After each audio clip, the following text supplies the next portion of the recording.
In this video, I'm going to show you how you can easily unblock someone on Facebook Messenger. Be sure to watch the video to the very end so you don't make any mistakes.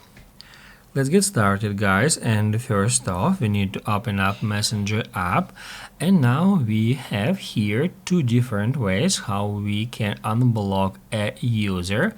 And the first way we can use if a conversation with that user is still in your chat.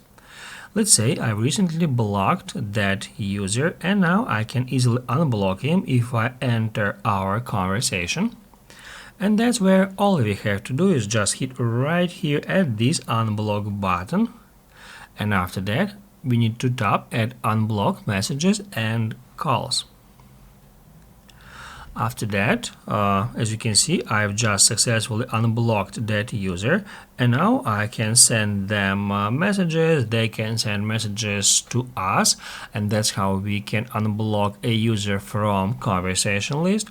However, let's say after blocking them, you have deleted the conversation from your chats list, and in this way, you can still find that user and unblock him.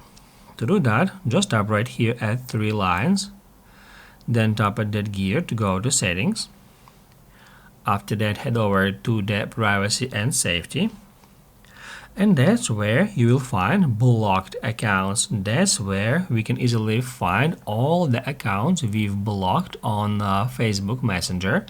And then to unblock them, we need to tap on them once, and then in the same way tap at unblock messages and calls. Basically, guys, that's it. So if this video was helpful for you, don't forget to hit the like button.